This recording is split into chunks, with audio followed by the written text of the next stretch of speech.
Assalamualaikum warahmatullahi wabarakatuh. Teman-teman sekalian, jumpa lagi. Kemarin ada yang request untuk membahas tentang kasus yang lagi viral saat ini. Adanya 3 mayat yang dibuang di perairan Busan, Korea, yang mereka ini WNI yang bekerja di kapal Cina. Nah, ini kita analisis dengan hukum perdata internasional dan hukum internasional. Nah, dari kasus ini, pertama saya akan menganalisis terkait dengan kasus pembuangan mayat.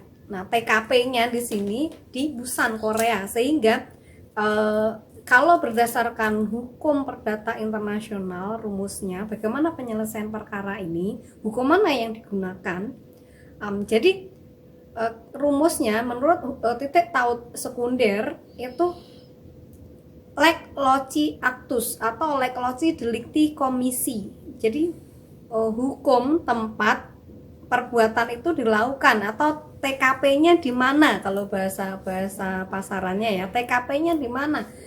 TKP-nya di Korea. Nah, berarti ini aparat Korea, polisi atau negara atau pemerintah Korea ini berhak untuk mengusut ini mayat siapa, kenapa yang terjadi, ya, siapa tahu ada pembunuhan gitu kan. Nah, bagaimana ini akan diusut gitu. Nah, ini nih pertama aparat Korea yang mengusut ini.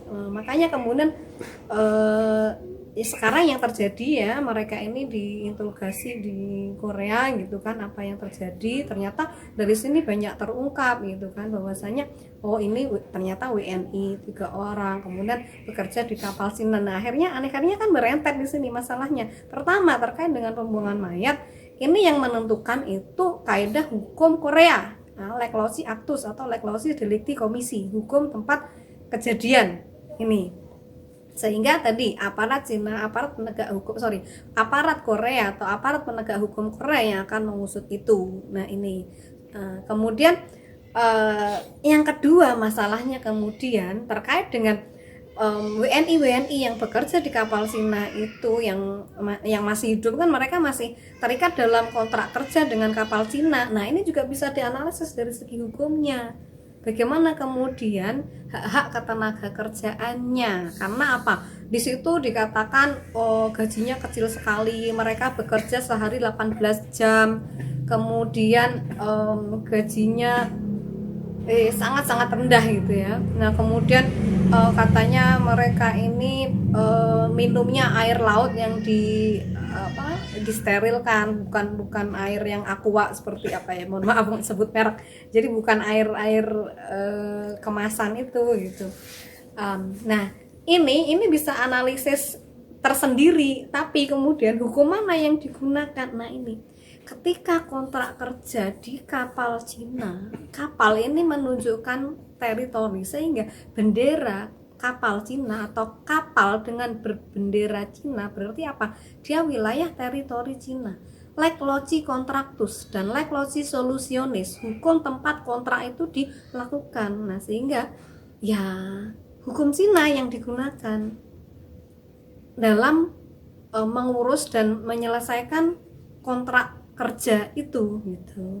Nah, kalau menurut hukum Indonesia, kontrak kerja itu ada unsur keperdataan. Karena apa? Ini hubungan kerja, hubungan perjanjian ya, hubungan hukum perikatan perjanjian antara pegawai dengan majikan. Ini ya. Jadi ada keperdataan, tapi kemudian karena masalah ketenaga kerjaan ini ada masalah-masalah yang terkait dengan hak buruh, ada serikat buruh dan sebagainya, sehingga apa? Ada campur tangan negara dalam hal ini. Misalnya apa? Upah pekerja itu ditentukan oleh negara biar standar.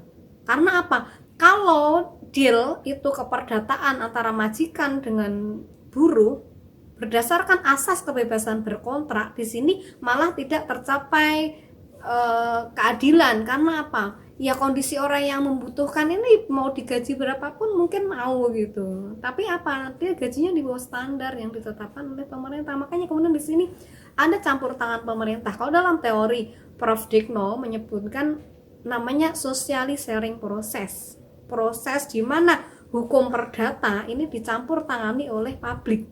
Negara mengatur ranah ini.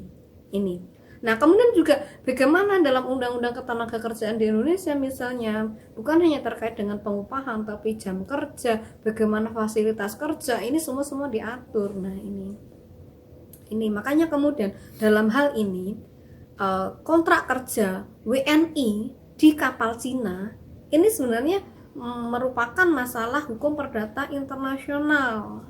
Nah, kontrak ini ya antara para WNI pekerja tadi dengan majikannya yang punya kapal Cina itu. Tapi kemudian di sini ada ranah publik, negara ini bisa mencampur tangani, apalagi apa? Pembelaan negara terhadap warganya. Makanya kemudian dalam masalah-masalah TKI, TKW ini ada kementerian khusus. Kemudian bagaimana negara Indonesia dalam hal ini juga selalu mengadvokasi warga-warganya yang bermasalah di luar negeri terkait dengan ketenagakerjaan. Ini apa? Ada aspek publik di sini sehingga apa? Hukum internasional juga bermain dalam hal ini. Ya, jadi misalnya dalam kasus pertama tadi terkait dengan TKP ya, pembuangan mayat WNI di Korea. Ini kedutaan Indonesia yang ada di Korea juga menangani ini gitu kan, mendorong bagaimana aparat Korea untuk menegakkan ini, mengurus. Nah ini karena apa? Upaya Indonesia untuk mengadvokasi warganya gitu. Ini makanya di sini apa? Hubungan diplomatik dan konsuler bermain. Nah ini ranah hukum internasional. Jadi bagaimana kemudian hubungan Indonesia dan Korea yang disimbolkan dengan hubungan diplomatik dan konsuler ini juga bermain untuk lobby-lobby untuk mendorong aparat Korea untuk mengusut itu. Ini pada kasus pertama. Nah, pada kasus kedua tentang kontrak kerja, bagaimana kemudian upaya Indonesia dalam hal ini? Bagaimana upaya Indonesia untuk mengadvokasi warganya terkait dengan ketenagakerjaan di luar negeri? Nah, ini ada Kementerian Tenaga Kerja, kayak misalnya kalau di Arab sekarang lagi moratorium. Nah, ini kan kewenangan dari Kementerian Ketenagakerjaan ya. Nah, ini makanya kemudian juga di sini bagaimana kemudian kalau keterangan dari ABK WNI di Korea yang sudah berhasil dikorek di Korea itu terkait dengan pengupahan, jam kerja dan sebagainya yang tidak layak itu, berarti ya pemerintah Indonesia ini harus mengusut dan mengklarifikasi terkait dengan hal itu ke perusahaan asing Cina yang mempekerjakan para WNI itu, standar tidak dan sebagainya, sehingga ada upaya-upaya advokasi dan pembelaan gitu. Jadi ini beda lokus. Ada dua fokus yang saya analisis. Pertama, TKP pembuangan mayat ini di Korea, sehingga aparat Korea dan hukum Korea yang mengusut ini. Tapi terkait dengan kontrak kerja ini Cina, sehingga hukum Cina yang mengatur itu. Bagaimana peran pemerintah Indonesia? Ya, pemerintah Indonesia cuma bisa mengklarifikasi. Nah, kemudian mendorong bagaimana pemerintah Cina untuk mengatur ini juga ini. Jadi ada seperti juga di Indonesia banyak masalah ketenagakerjaan itu yang melanggar hukum ketenagakerjaan. Misalnya ketika misalnya orang bekerja dengan upah yang kecil tapi dia sepakat ya tadi, karena apa, di sini aspek perdatanya juga kuat gitu. Ketika orang butuh kerja di gaji berapapun dia mau gitu.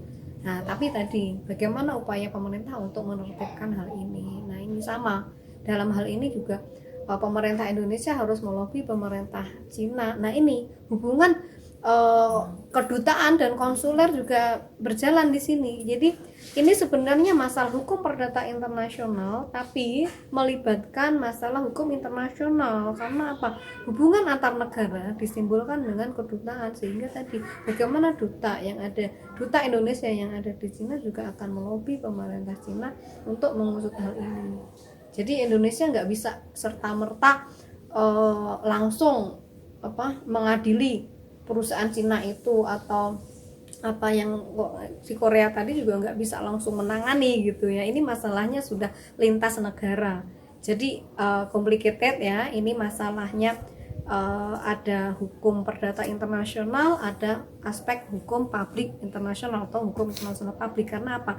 Ini juga melibatkan hubungan antara beberapa negara, misalnya Indonesia dengan Korea, Indonesia dengan Cina, hubungan diplomatiknya, bagaimana kemudian landingnya ketika urusan yang kedua tadi tentang kontrak kerja itu ya pemerintah Cina yang akan memutuskan itu gitu.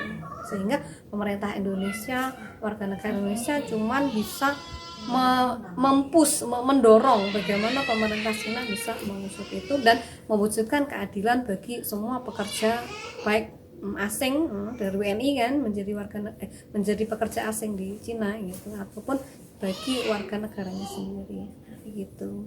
Sekian, assalamualaikum warahmatullahi wabarakatuh.